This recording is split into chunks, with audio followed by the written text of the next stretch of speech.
bonsoir d'abord. Bonsoir. On vient d'entendre votre parcours, assez impressionnant. Avant ça, à la base, je pense que vous êtes diplômée en sociologie, c'est ça? Oui, comme Par la Louise suite- Roy, nous Par avons la ça en suite, commun. en études environnementales, Oui. bon, on l'a entendu, vous êtes entrée à l'UQAM en 1980, évidemment, après Télé-Québec, le CRTC, aujourd'hui à la Fédération des chambres de commerce. Racontez-nous brièvement, dans vos mots, à votre façon, à vous, votre parcours. Bien, c'est intéressant parce que j'ai fait l'exercice pour l'entrevue, puis j'ai dit, au fond, ce qui caractérise tout mon parcours, c'est la communication. Moi, j'ai voulu faire votre métier, Madame Bégin. J'ai commencé là à Radio-Canada, à Toronto, en affaires publiques. Et après 18 mois, j'ai réalisé que je n'aimais pas ça. C'était le rêve de ma vie. J'ai eu ce premier poste dès que j'ai eu fini ma maîtrise. J'avais étudié avec Marshall McLuhan.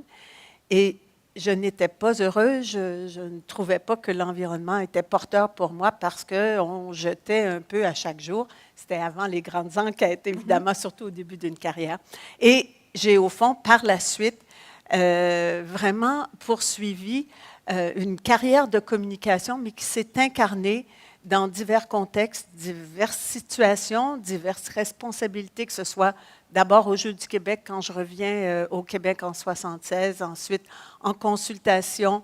Je suis allée faire de l'administration publique pendant 8 ans, mais qu'est-ce qui était ma force? Je crois bien toujours la communication, capable de m'exprimer, bien sûr, ça c'est une chose, mais capable aussi de bien cerner les idées, conceptualiser, les communiquer et faire bouger les choses. Oui. Avant d'entrer à Québécois, sur le conseil d'administration, vous avez siégé sur tout plein de conseils d'administration, beaucoup plus modestes, il faut le dire, dans tous les domaines, que ce soit des organismes caritatifs, à vocation humanitaire, les arts. Expliquez-nous comment vous avez accédé à votre tout premier conseil d'administration. Je pense bien que le premier, c'est suite à mes années à l'UQAM, quand je suis allée comme présidente de Télé-Québec, on m'a demandé pour rester dans l'environnement de l'UQAM en siégeant au conseil d'administration, l'Assemblée des gouverneurs était s'appelée, de l'Université du Québec. Et puis j'étais sur le conseil exécutif. Alors ça a été mon premier. Puis par la suite, évidemment, le jour où vous avez un titre, c'est évident, on vous repère, puis là, on vous demande dans toutes sortes de situations. J'ai été sur l'hôpital Maisonneuve-Rosemont et on vous demande d'aller comme membre de comité pour des événements bénéfices. Et évidemment, si vous êtes timide, puis vous ne voulez pas aider, bien, vous allez passer tout droit. Mais c'est là où vous prenez vos expériences. Ce ne sont pas toujours des rôles très glorieux, mais ce sont des rôles très importants, très formateurs, où vous créez un réseau aussi. Et ça, c'est très important. On le souligne jamais. Bien évidemment, je suis à la Fédération des chambres de commerce du Québec, le réseau, j'y crois, mais j'y crois depuis toujours. Vous pourriez demander à mon adjointe ici que ma liste de contacts est assez importante. Oui, oui. Ben, je ne sais pas si elle est impressionnante, mais elle est importante. Et donc, oui, j'ai commencé très jeune. J'ai fait le Théâtre populaire du Québec à l'époque.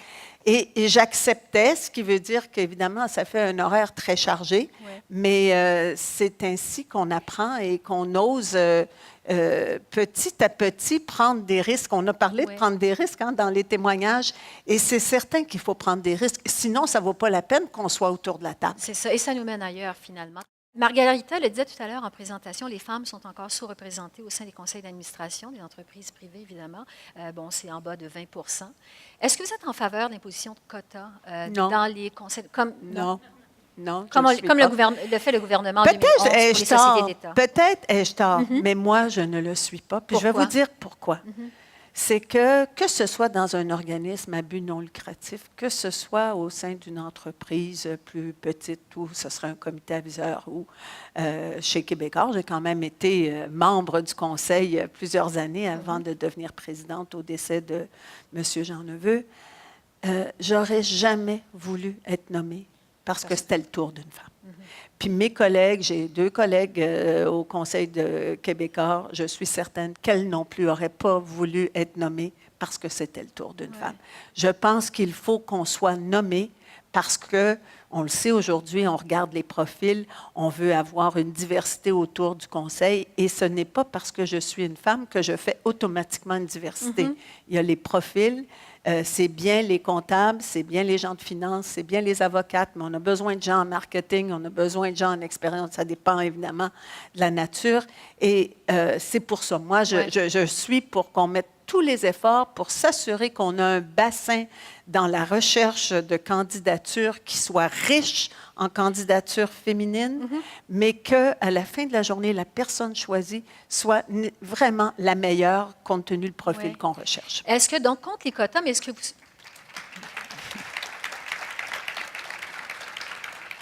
Pierre-Carl Péladeau a géré les opérations d'entreprise pendant 14 ans.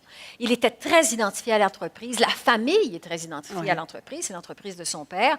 Il est reconnu aussi pour être impliqué dans toutes les facettes de la gestion de l'entreprise. Jusqu'à quel point ça a été un défi pour le conseil d'administration de gérer cette transition-là? Bien, écoutez, c'est un défi de tous les jours. Parce qu'au fond, c'est le défi pour Pierre-Carl de changer de mode de vie ou d'objet de vie. C'est un défi pour le conseil d'administration, mais dans le quotidien, c'est un défi pour les équipes.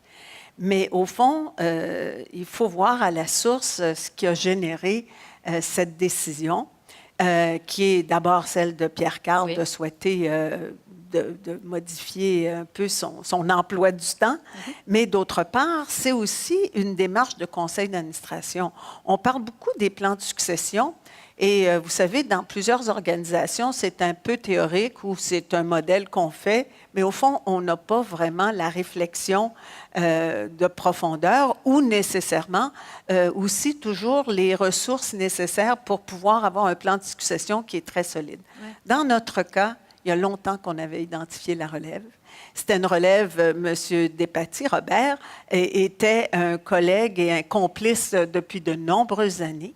Et conséquemment, oui, il y a une passation, mais il y a une belle continuité, avec aussi en même temps une personnalité puis des caractéristiques différentes qui viennent tout à fait en complémentarité avec ce qui était l'origine de l'entreprise, ce qui était évidemment Pierre-Carl. Et au fond, ça ne veut pas dire qu'il n'y a pas toujours à se réinventer dans cette nouvelle relation-là et ce nouvel équilibre-là, mais tout se passe assez bien. Oui. J'aimerais qu'on parle un peu d'actualité parce que, bon, en tant que présidente de la Fédération des chambres de commerce du Québec, on l'a entendu tout à l'heure, vous représentez 60 000 entreprises au Québec, 150 000 gens d'affaires. Et vous, Françoise Bertrand, vous n'hésitez pas à prendre position dans les débats d'actualité. Vous l'avez fait récemment, évidemment, vous le faites au nom de la Chambre, mais vous n'hésitez pas à le faire. Vous l'avez fait récemment, au mois de septembre, concernant le débat sur la Charte des valeurs. Vous vous êtes prononcé contre, même si évidemment la charte s'appliquerait au secteur public et non pas aux entreprises privées. Et vous avez dit, et là je vous cite, c'est un projet qui risque de nuire à la croissance des entreprises et au développement économique au Québec. Pourquoi? Mais c'est le message qu'on envoie. Évidemment, tout le monde est pour la laïcité de l'État, tout le monde est pour l'égalité homme-femme. On en avait surtout sur la question du port du voile dans les rôles nombreux que l'État peut avoir dans ses ministères ou dans ses administrations publiques. On dit, c'est le message que ça envoie chez nous pour les autres entreprises privées, mais aussi à l'étranger, à un moment où on sait qu'on a besoin, dans une démographie décroissante, d'attirer les talents d'ailleurs et qu'on soit non pas une terre d'accueil sans avoir une volonté d'intégration, d'immersion, mais aussi ayant une volonté d'échange. Et dans cette volonté d'échange, il nous apparaissait que ce signe n'était pas nécessaire, c'est-à-dire d'y accorder de l'importance. Et de plus, à ce moment-là, nous disions, puis je pense que le gouvernement l'a prouvé tout de suite après, que l'essentiel n'était pas à ce moment-ci une charte des valeurs, puisqu'il y avait déjà la charte des droits, mais bien toute la question du développement économique qui connaît des moments assez vacillants présentement. Justement, je vais vous amener là-dessus parce que vous avez pris position également cet été dans un autre débat avec tout ce qui se passe dans la foulée de ce qui se passe à la commission Charbonneau et à la loi sur l'intégrité du gouvernement de Mme Marois. Et là, vous avez signé une lettre ouverte dans la presse cet été où vous dites « Bravo » dans le fait de mettre à jour des pratiques qui sont inacceptables. Bravo dans le fait de punir les responsables. Mais il y a un hic, et vous dites, la loi sur l'intégrité risque de faire disparaître de grandes sociétés de construction et de génie conseil au Québec. Est-ce que vous êtes inquiète de ce qui se passe actuellement au Québec? Très. Et je redis, il ne faut pas accepter l'inacceptable, il faut être tolérance zéro. Pour les individus, qu'ils repaient leur dû aussi, aucun problème. Mais on a créé à travers les années, à travers même les deniers publics, par les grands projets, de grandes institutions, de grandes entreprises, et il ne faudrait pas qu'on perde ces joyaux au profit éventuellement d'un morcellement qui passerait à des mains étrangères et qui gagnerait au fond le futur et leur avenir sur le dos, au fond, d'investissements importants qui ont été faits par l'ensemble des Québécois. Alors, oui, continuons les enquêtes, poursuivons les coupables, demandons la réparation, mais ne mettons pas en péril les entreprises et surtout pas les talents qui ont œuvré dans ces entreprises dont on a encore bien besoin. Bien, moi, je pense que la réussite, d'abord, là, c'est se lever le matin et se sentir avec une certaine sérénité, voir il pleut, il fait soleil, de prendre le temps d'être capable de voir ça, de sentir qu'on est aimé et aimant. Bien sûr, tant mieux si ça se fait dans une vie de couple, une vie de famille, mais qu'on a un entourage qui réverbère cette affection-là. Pour moi, c'est très important. Que le travail que je fais tous les jours, il m'inspire, j'apprends, on va plus loin, c'est en équipe. Qu'on a du plaisir, c'est difficile, on peut débattre, on peut même se chicaner parfois, mais qu'on a à cœur les mêmes objectifs et qu'on y travaille de façon déterminée. Et pour moi, je ne fais pas de distinction nette entre le travail et le plaisir. Il faut que j'aie du plaisir au travail, puis il faut que je travaille dans le plaisir. Je suis quelqu'un qui cuisine beaucoup, je reçois, bien, il y a du travail dans ça. J'aime mes fleurs aussi, j'y travaille. Alors, je pense que c'est ça le succès, c'est être capable de se déployer dans toutes nos dimensions et ne pas en laisser derrière et savoir qu'on ne peut pas toutes les déployer en même temps à chaque seconde.